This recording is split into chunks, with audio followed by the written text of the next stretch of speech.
এছাড়াও লোকেশন ভিত্তিক হ্যাশট্যাগ কিন্তু ব্যবহার হয়, যেমন ধরুন hashtag India, hashtag Bangladesh, hashtag Kolkata. Local audience ধরতে এগুলো কিন্তু সহায়তা করে। এইবার আসি যে ভুলগুলো আপনি কিন্তু কখনোই করবেন না, সেটি হচ্ছে 20টা থেকে 30টা হ্যাশট্যাগ কিন্তু কখনোই ব্যবহার করবেন না।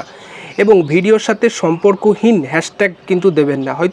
হয়তো এমন হ্যাশট্যাগ দিয়েছেন দেখা যাচ্ছে হয়তো সেই ভিডিওর সাথে কোনো সম্পর্কই নাই, হয়তো আপনি টেক রিলেটেড কোনো ভিডিও আপলোড করছেন, সেক্ষেত্রে আপনি কুকিং রিলেটেড কোনো হ্যাশট্যাগ বসিয়ে দিয়েছেন। তো এইগুলো করলে কিন্তু চলবে না। আরেকটা কথা, বারবার একই হ্যাশট্যাগ কিন্তু কপি পেস্ট করবেন না।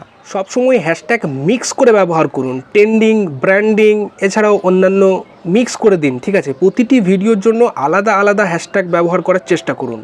পোস্ট করার আগে 5 মিনিট সময় নিয়ে সঠিক হ্যাশট্যাগ আগে নির্বাচন করুন, তারপর আপনি ভিডিও আপলোড করতে বসবেন। দেখুন, হ্যাশট্যাগ ছোট্ট একটা বিষয় মনে হলেও এটি আপনার ভিডিওর ভবিষ্যৎ নির্ধারণ করতে পারে। সঠিকভাবে ব্যবহার করলে আপনি খুব দ্রুত গ্রো করতে পারবেন, আর ভুল করলে যত ভালো কন্টেন্টই বানান না কেন রিচ কিন্তু পাবেন না।